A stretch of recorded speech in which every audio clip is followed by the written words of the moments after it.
My ex-wife came back to our reunion a widow, and she found me before I ever turned around. 20 years. Brayton High, class of 2006. I was Wes Halloran, 40 years old, a builder with dirt still under my nails, standing under the basketball hoop with a beer I didn't want. Iris Bell walked into that reunion with rain in her hair and her dead husband's wedding ring hanging on a chain at her throat. And every single person in that gym stopped talking, because they'd all been at our wedding. She told me she'd practiced it in the car.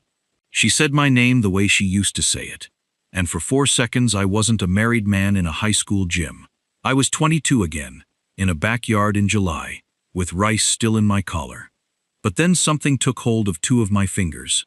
Small, warm, absolutely certain. My daughter looked up at me, 7 years old, shark pajamas under a yellow raincoat buttoned wrong, sneakers on the wrong feet, 11 miles from the motel bed where she was supposed to be asleep. And she said, "Mommy said you'd come." I hadn't told her I'd be here. Nobody walked her in. And out past the doors, at the far edge of the parking lot light, someone was standing in the rain, not moving, not coming in, just watching me. So who told my daughter I'd come? Why did my ex-wife really come back to our reunion a widow, only 4 months after burying her husband? And why did the woman in that rain stop 40 feet short and let me choose?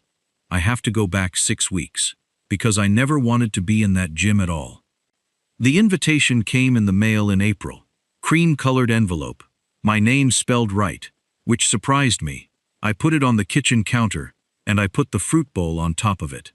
Every time I needed an apple, I moved the fruit bowl, and I moved that envelope, and I put the fruit bowl back down on it. 6 weeks. My wife watched me do that, 6 weeks in a row, and said nothing. Jo is a veterinarian. She spends her whole life with animals that can't tell her where it hurts, and she has learned to be very, very quiet until she is sure. On the 7th week she picked up the envelope, read it out loud in a flat voice like she was reading me a court summons, and said, "We're going. It's 3 hours. We're going." She didn't look up. "Your mother's grave is there, and you haven't been since the funeral. Your sister has never seen her niece, and you—" She stopped. That's the thing about Jo. She stops right before the diagnosis. "And you're going to that party," she said, "alone. And you're going to be a person there, and then you're going to come back to the motel." "Jo, there's no thing," she said. "I'm not doing a thing. Go see your people." I should have heard it. 8 years married and I didn't hear it. She wasn't giving me permission. She was asking a question. And I was too much of a coward to answer a question nobody had said out loud. So that Saturday I stood under a basketball hoop in Brayton High School with a warm beer, 40 years old, doing math on how early a man can leave a party before he becomes the story of the party. The gym smelled exactly the same. Floor wax, rain coming through brick, and underneath it, that smell that never leaves a high school. 20 years of teenagers, sweat and hairspray, and hope. Somebody had cut out the letters by hand. Class of 2006.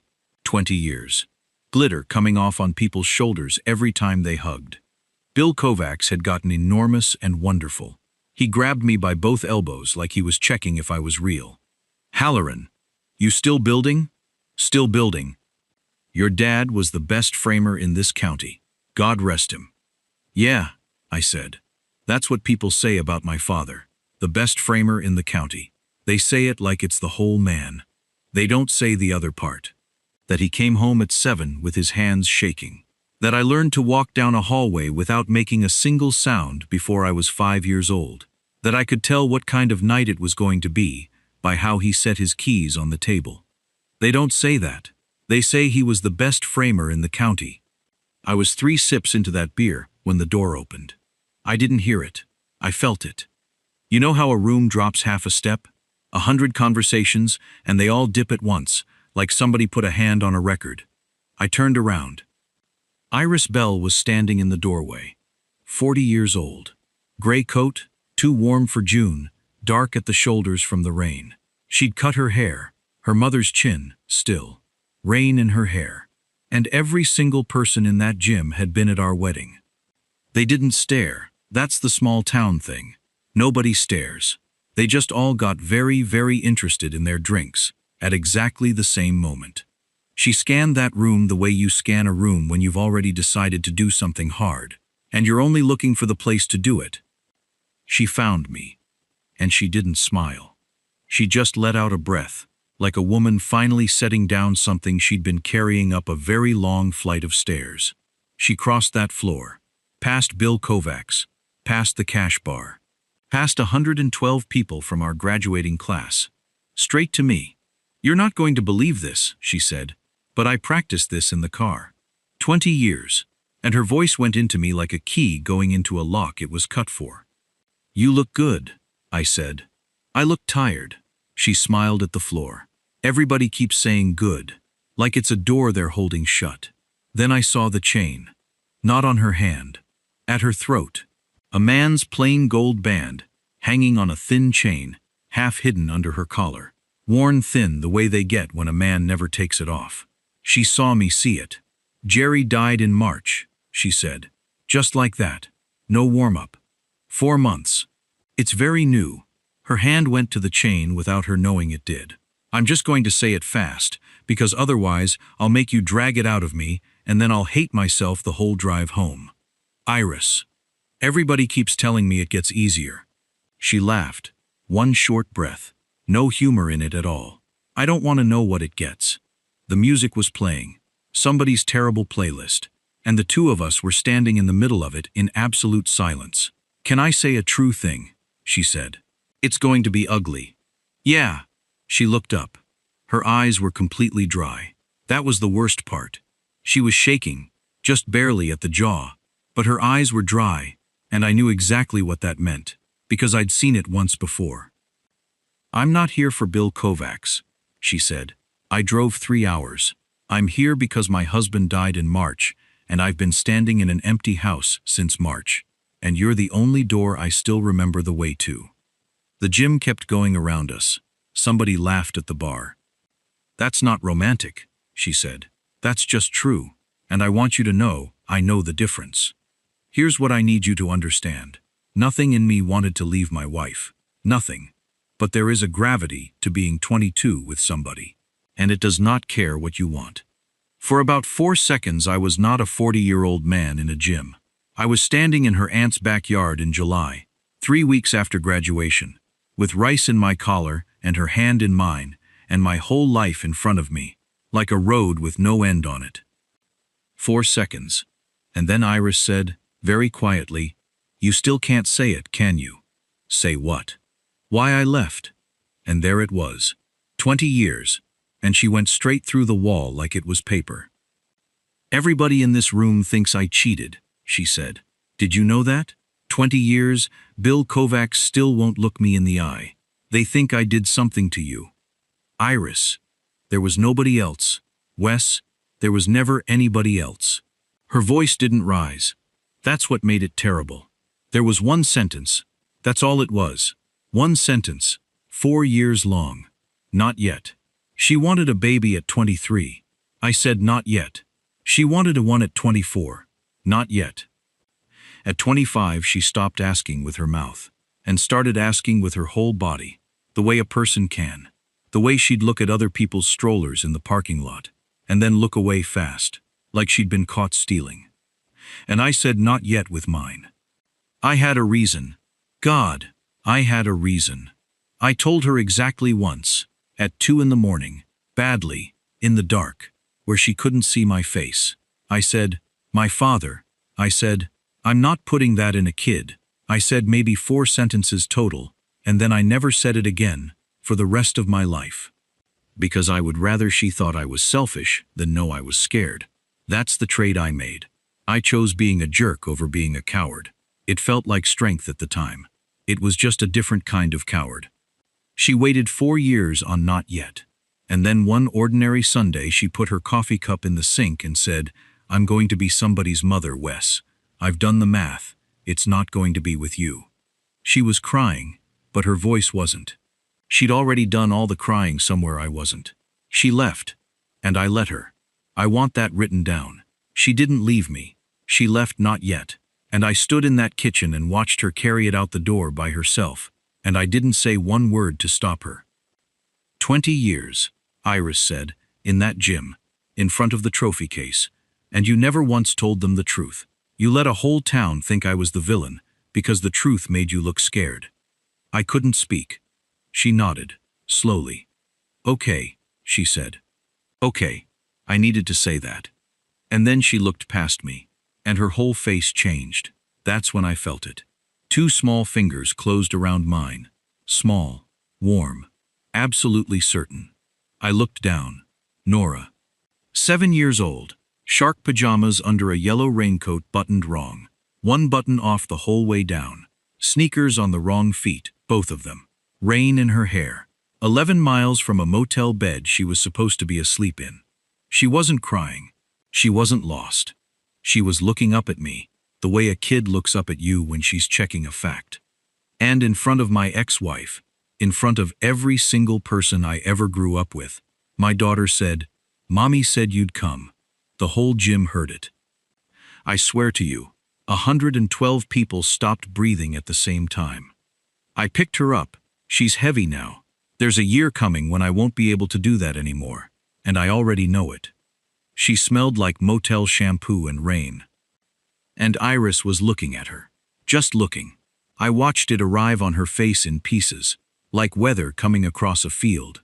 The raincoat, the sharks, the wrong-footed sneakers, my chin, my father's chin, on a little girl's face. And the word mommy. "You have a daughter," Iris said. "Yes." "How old is she?" 7. And I watched her do the math. 7 years. Which meant 3 years after she walked out of my kitchen. Which meant the thing she begged me for. For 4 years, I gave to somebody else. 3 years after she gave up. She nodded. She kept nodding. 4 or 5 times. At nothing. There is no version of this where I don't do that to her. There was no other door out of that room. "Iris, don't." Her hand came up. Not angry. Just a hand. Up. "Don't you dare apologize for her. She's right there, and she can hear you." She wiped under one eye with the back of her wrist. Fast, like brushing off a fly. "I'm going to be glad about this," she said. Her voice was doing something I'd never heard it do. "I need you to hear that. I'm going to be honestly, really glad about this. In about a year." She breathed in. "And I'm going to be a wreck about it, in my car, in about 4 minutes. Both of those are true." Nora put her head down on my shoulder. She was watching Iris with total, open, 7-year-old interest, the way kids look at people who are crying, without any embarrassment at all. Iris looked at her, then at me, then past me, out through the propped open gym doors, into the dark, and her face went soft in a way I will never forget. "Wesley," she said, quiet. "Go on." I turned around. Joe was standing at the edge of the parking lot light. Not in it. At the edge of it, where the light gives up, rain coming down sideways, and my wife was standing in it in a t-shirt, no coat, soaked to the skin, her hair flat against her head. She'd run maybe 40 feet after our daughter. I could see where she'd stopped. I could see it in her whole body. Because from where she stood, she could see through those doors. She could see me, and she could see exactly who I was standing with. And she had not come one step further. She wasn't waving, she wasn't shouting, she wasn't marching in to grab our kid and make a scene, which she had every right on earth to do. Her arms were straight down at her sides. She was just standing there in the rain, absolutely still, looking at me. And I understood, standing in that gym holding our daughter, what my wife was doing. She was not going to fight for me with tactics. She was not going to walk in there and put a hand on my arm and mark me in front of 100 people. She wasn't going to say one word. She was going to stand in the rain, 40 feet short, and let me pick. I carried Nora across that parking lot in front of the entire class of 2006. I don't get credit for it. I want to be honest. It wasn't courage. It was gravity, and it was 40 feet. The rain hit us halfway. Nora shrieked and laughed and grabbed my collar. And Joe didn't move. Even when I got close. She just stood there, with the rain running off her chin, and she looked at me, and she looked at our daughter, and her face didn't do anything at all. "Joe," I said. She took Nora out of my arms, gently, like a woman lifting something out of a car. "Hey, Bug," she said, and her voice was completely normal, completely warm. "For our kid. Wow, you are so wet." "I found Daddy," Nora said. "You sure did." She put Nora in the back seat. She buckled the belt. She said something about hot chocolate. She shut the door, softly, so it wouldn't be a slam. And then she turned around and faced me. The dome light went off. Her face went dark. 8 years married. I've seen her in every kind of hour there is. I have never once been afraid of my wife. I was afraid right then. "Joe, I need you to listen." "No." Her voice was very quiet under the rain. Not angry. Not shaking. Worse than that. She looked up at me, water in her eyelashes. And she said the 4 words I had spent 8 years making sure she'd never have to say. Say her name. I opened my mouth, and nothing came out. Nothing at all. The rain was the only sound. "Say her name," Joe said again. "Not loud. She never gets loud. My wife has spent her whole career with her hands inside animals that are trying to bite her, and she has never once raised her voice in 8 years. That's what made it unbearable. I stood in that parking lot with water running down the back of my collar, and I could not make my mouth do it. 2 syllables. Iris. That's all it was. I could have said it in half a second and been done. I couldn't. Joe watched me not do it. She watched the whole thing happen on my face. And then something in her went out, like a light in a house at the end of a street. "Okay," she said. She walked around to the driver's side and got in and shut the door. I stood there in the rain for probably 10 seconds, a grown man, 40 years old. Behind me, through the doors, I could hear the music still going, that terrible playlist, somebody's wedding song from 2009. Then I got in the car. Nora fell asleep before we hit the highway. Just gone, mouth open, one hand still holding the seatbelt strap, shark pajamas soaked through at the knees. 11 miles. Neither of us said anything for 11 miles. The wipers went. The heater clicked. My wife drove with both hands on the wheel at 10 and 2, like she was taking a test. And I sat there and I thought, with total clarity, I have been married 8 years and my wife just found out something about me tonight, and I don't even know what it was. Because I didn't. That's the thing. I genuinely did not know what I'd done wrong. I hadn't touched Iris. I hadn't wanted to leave. I had picked up my daughter and walked across that parking lot without 1 second of hesitation. I'd passed the test, hadn't I? I found out about 40 minutes later, on the floor of a motel bathroom, that I had failed a completely different test, one my wife had been quietly giving me for 8 years. We put Nora in the far bed. Joe peeled the wet pajamas off her, and Nora never woke, just rolled over and made a noise like a kitten. Joe pulled the blanket to her chin, then she stood there for a second with her hand on our daughter's back. I saw her shoulders go once. Then she walked into the bathroom and sat down on the floor with her back against the tub and left the door open. That's where parents fight. Everybody knows this. You sit on a bathroom floor with the fan going and you whisper, because you'd rather tear yourselves apart than wake the kid. I sat down across from her against the sink, our knees almost touching. 2 adults on a motel bathroom floor at 1 in the morning. The fan ticked. There was a rust ring around the drain. I'm not jealous of her, Joe said. Joe, listen. She held up one finger. I need you to actually listen, because I've been holding this for 8 years, and it's going to come out wrong, and I'm only saying it once. Her hair was still wet. There was mascara under her left eye, and she hadn't noticed. I have never been afraid of Iris Bell, she said. Not one single day. I didn't understand. I've been afraid of the room. What room? You've never said her name. I opened my mouth. 8 years married, 10 together, Joe said. You have never once said the word Iris in our house. That's not. You say my ex. You say before. You say when I was younger. She was counting them off. She had them ready. She'd been carrying them a long time. Your sister says her name at Thanksgiving, and you get up and go check the grill. It's November, Wes. There's nothing on the grill. Something started going cold in my stomach. "Do you know how loud that is?" she said. "Do you have any idea how loud a locked door is at 3 in the morning?" "I did that for you," I said. And even as it came out of my mouth, I heard it. Heard exactly how it sounded. "No, you didn't." Flat. Absolutely certain. No cruelty in it at all. Which was worse. "Wes, you did that because somewhere in your head a good husband is supposed to have a clean past. So you built a room in our house with no windows and no door handle, and you put a woman in it, and you never once mentioned it. And I have spent 8 years walking past it every single day pretending I don't see it." She pushed the heels of her hands into her eyes. "I'm a grown woman," she said. "I have a past. I have a whole guy in Vermont I have never told you about, because you'd rather I didn't. Did you know that? 2 years of my life.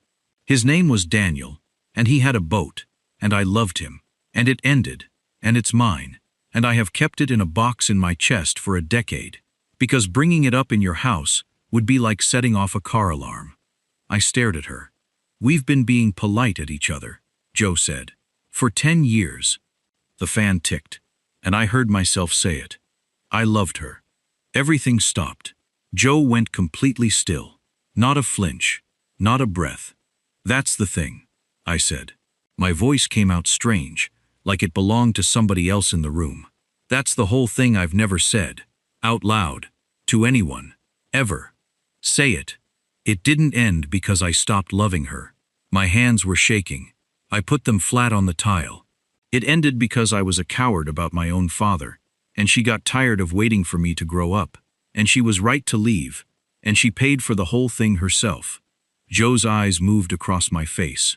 "She wanted a baby at 23, I said. "She wanted a baby for 4 years, Joe. 4 years, and I said not yet, and not yet, and not yet, and I never told her why. Not really. I told her once at 2 in the morning in the dark, where she couldn't see me, and then I never said it again for the rest of my life. Why? Because my father was a drunk. It came out of me like something being pulled. Because I was 5 years old and I could tell what kind of night it was going to be by the sound his keys made on the table. Because I spent my entire childhood learning how to walk down a hallway without making noise. And I thought, I knew, that's what I had in me. That's what I'd hand down. I couldn't look at her. And I'd rather Iris thought I was selfish, I said, than know I was scared. The rain hit the bathroom window. "Joe," I said, "Nora is only alive because Iris Bell walked out of my kitchen." And there it was, out in the room. The thing I'd been carrying for 8 years like a stone in my mouth. "Our daughter exists," I said, "because I broke a good woman's heart and let a whole town think she was the villain for it."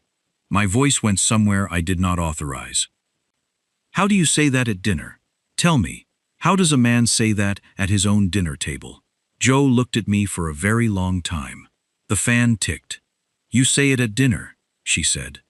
I thought that was the moment it got fixed. It wasn't. That's the part nobody tells you. I have watched 100 movies where the man finally says the true thing at 1 in the morning, and the music comes up, and the wife cries, and they hold each other, and it's over. That's a lie. That's a lie that hurts people. Because here's what actually happens when you open a room that's been sealed for 10 years. Everything that was in it comes out. The next 4 months were the worst of my marriage. Not because we fought. We barely fought. We were careful. And careful is not the same thing as good. Careful is passing each other in the kitchen and both saying sorry at the same time. Careful is her hand on my back at Nora's swim class, and both of us feeling it, and neither of us saying anything. Careful is a man lying awake at 2 in the morning listening to his wife breathe and having absolutely no idea what she's thinking, for the first time in a decade. We were being gentle with each other. And I finally understood. Gentle was what was wrong with us. Gentle was the whole disease. I met Joe when I was 32. I was framing a clinic edition and she was the vet. And on day 3 she came out in scrubs with blood on her sleeve and told me my radio was scaring a Doberman with a broken hip. She didn't ask. She told me. Then she looked at the framing and said, "That's beautiful," and went back inside. I turned the radio off, and I never turned it back on. She got pregnant 14 months later. It wasn't the plan. There wasn't a plan. And I want to tell you, I was overjoyed. I sat on the edge of a bathtub with that little plastic stick in my hand, and my ears were ringing, and I could not breathe, and the only thing in my whole head was my father's keys hitting the table. I said, and God help me, these are the words. I said, I need to think. And I got in my truck. I drove for 4 hours. 4 hours. I went all the way to the state line, and I sat in a gas station parking lot at midnight, 33 years old, with my hands on the wheel. And I thought, she'll be better off. Iris was better off. That's what I thought. I had a whole story ready about how leaving was the kind thing. I came back at 4 in the morning. Jo was sitting on the front steps. She hadn't called me. She hadn't texted me. She hadn't packed a bag. She was just sitting there in the dark in my flannel, with her arms around her knees. And when my headlights hit her, she stood up. And she said, "There's coffee." That's it. That's all she said. She never once brought it up again. 8 years. Not in an argument, not at 3 in the morning, not ever. She just kept the whole thing and never used it as a weapon, and I let her carry it alone because I was too much of a coward to thank her for it. That's who my wife is. That's the woman who stood 40 feet short in the rain. November was the closest we came. It was nothing. It was a dishwasher. She said I'd loaded it wrong, and I said something about how she'd been talking to me like a client for 4 months, and she went very quiet and got her keys, and said, "I'm going to Beth's." And she went. I sat in that kitchen until 4 in the morning with every light off. And at some point, I'm going to tell you this because it's true, and because it's the part I'm least proud of, and the part that matters most. At some point my phone was in my hand. And Iris's number was on the screen. I don't know how it got there. I know exactly how it got there. 4 in the morning, my wife at her sister's, a woman 3 hours away in an empty house who'd told me straight to my face that I was the only door she still remembered the way to. And I could feel it, that gravity. 22 years old, backyard in July, rice in the collar. I sat there for 11 minutes, with my thumb over her name. Then I put the phone down on the table, and I put my head in my hands, and I cried like a child for about 20 minutes. And then I went upstairs and I lay down in my own bed alone. That is the single best decision I have ever made in my entire life. Nobody saw it. Nobody will ever give me a medal for it. It's just a man in a dark kitchen not doing a thing. But that's what it's made of. That's all it ever is. Jo came home the next morning with donuts, and neither of us mentioned it. We started seeing a woman named Dr. Aurelio in a strip mall next to a Wegmans. She was 55, and she was completely unimpressed by both of us, which turned out to be exactly what we needed. She made us do exercises so corny I could feel my father laughing at me from the grave, sitting in a chair saying feelings out loud to my own wife like a fool. They worked. I've made my peace with that. And then it was February. A Tuesday. Nothing day. Spaghetti. Nora had a worksheet about fractions she was refusing to do. The kitchen window was steamed up. And Nora said, out of absolutely nowhere, "Why don't we have a piano?" Jo said her cousin had one in a garage, going spare. We could probably get it for nothing. And I said, Iris had a piano. I kept eating. She played it terribly, I said. 9 years, she played heart and soul at me every single time she wanted to make me mad. And it worked every single time. I twirled some spaghetti. I honestly didn't notice what I'd done. It took about 6 seconds. Then Jo put her fork down, very carefully, like it was made of glass. And she got up and walked out of the kitchen. I found her in the hallway, sitting on the bottom stair, with her hand pressed over her mouth, crying so hard she couldn't get air. "Jo, I'm sorry. I didn't mean to. Shut up." She was laughing. She was absolutely wrecked, and she was laughing. She grabbed my shirt with her fist. "Shut up." She pulled me down onto the step. "Do it again," she said. So I did.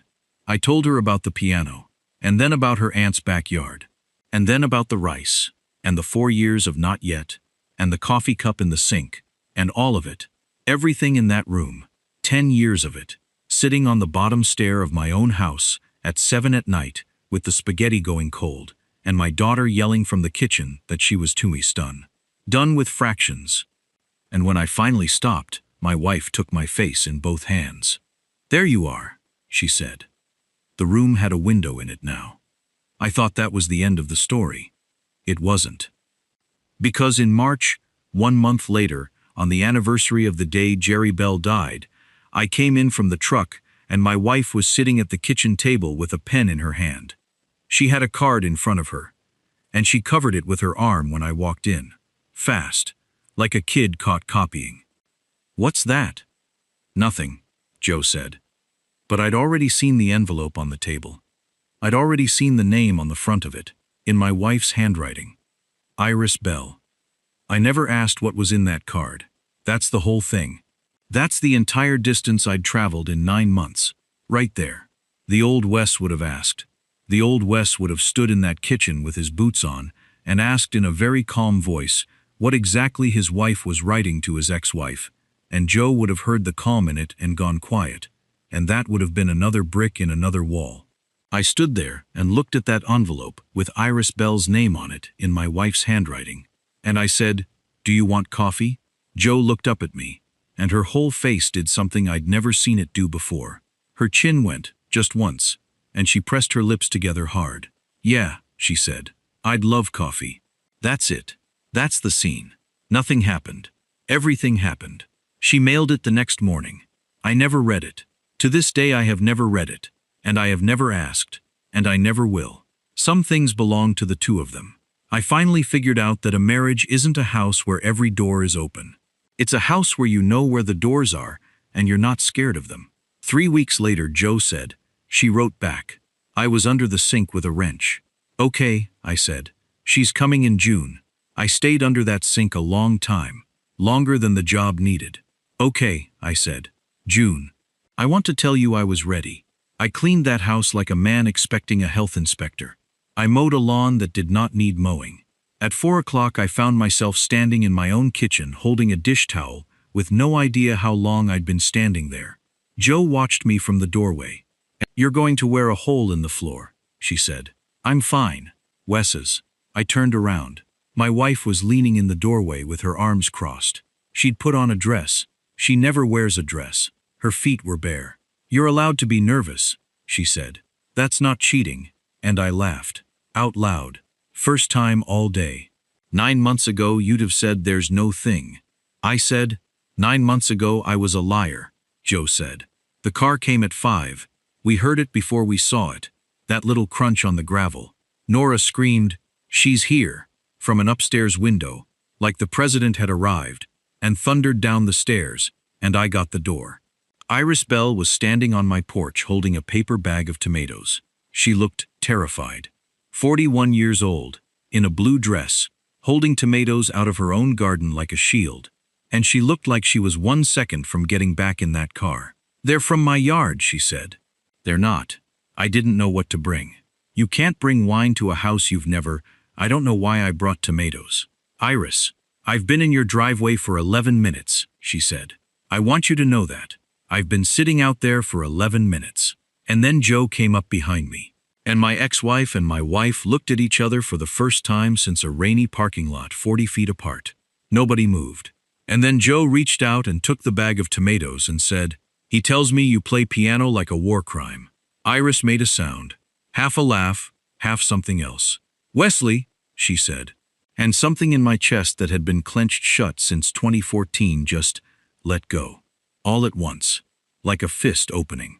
That's my wife. That's who she is.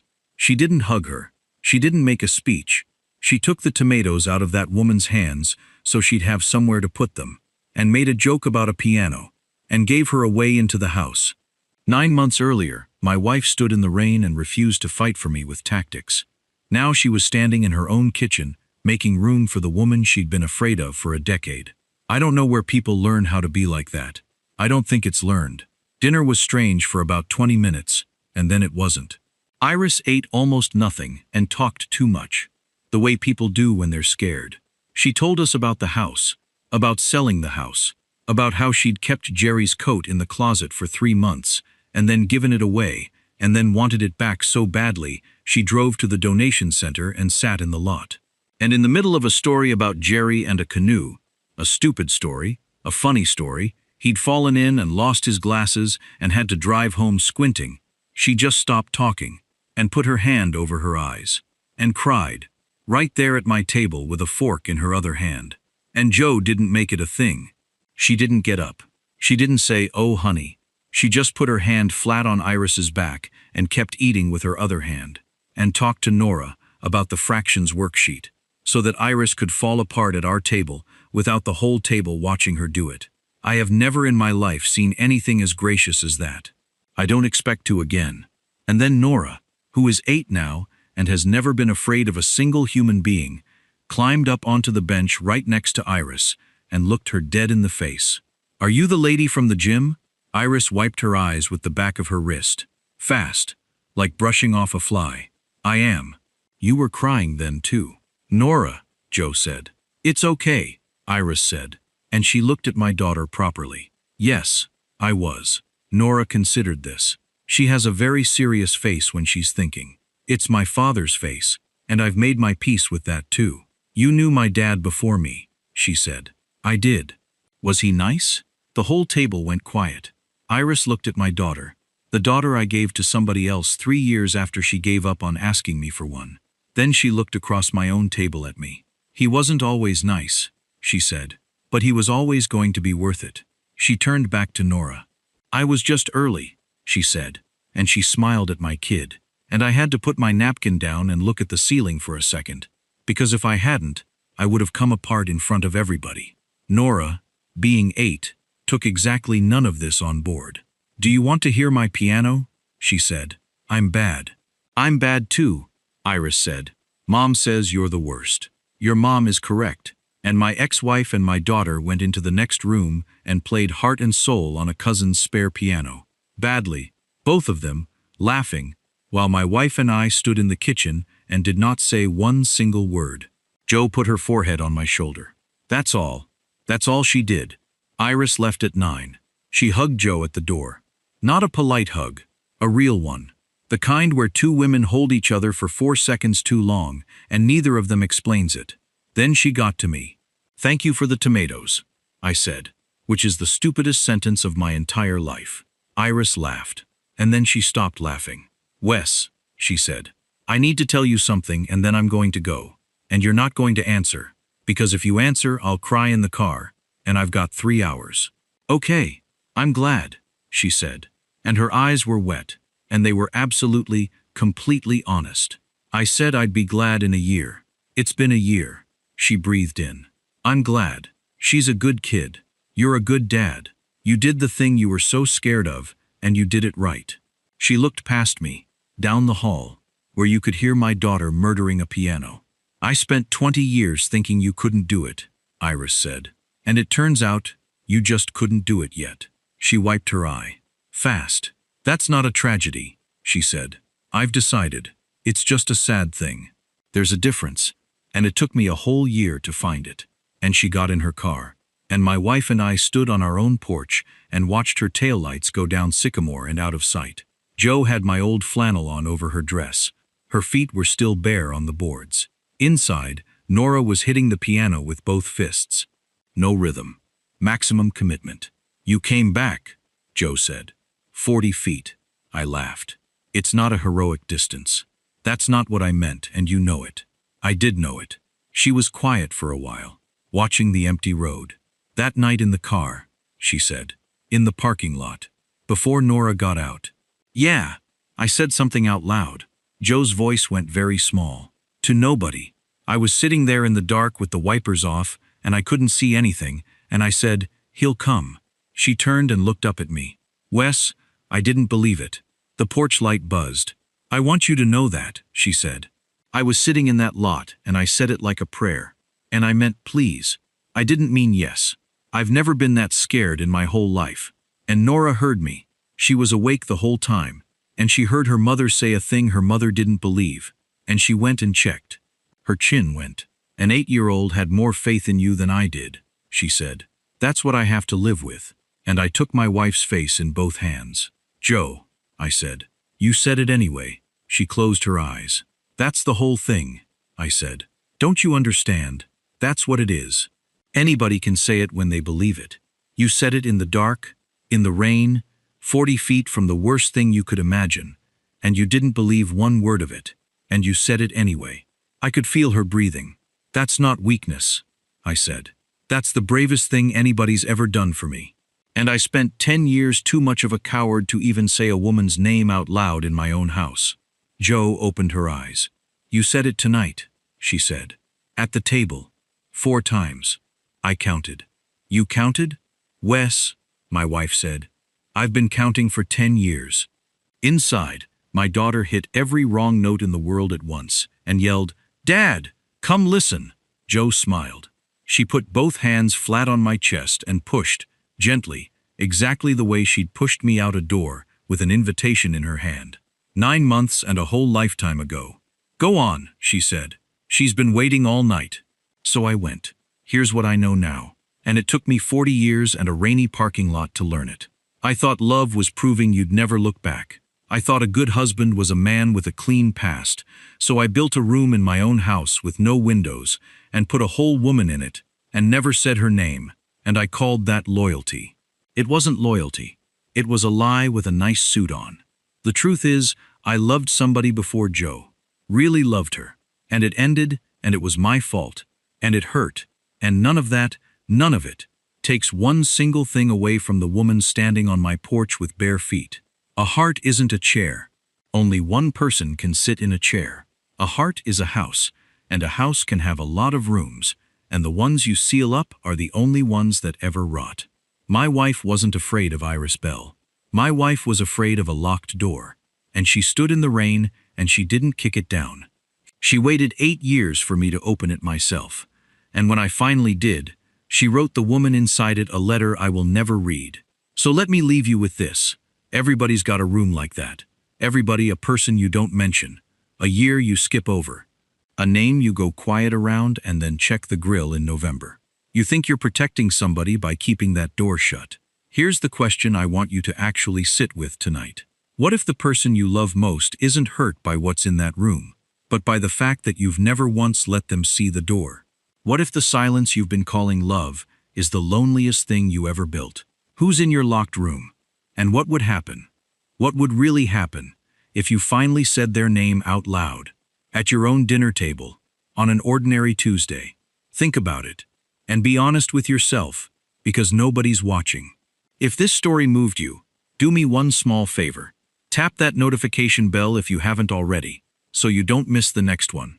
Stories like this one only find people when you help them. And tell me in the comments, have you ever kept a door shut to protect someone, and found out later that the shutting was the thing that hurt them? I'd really like to know.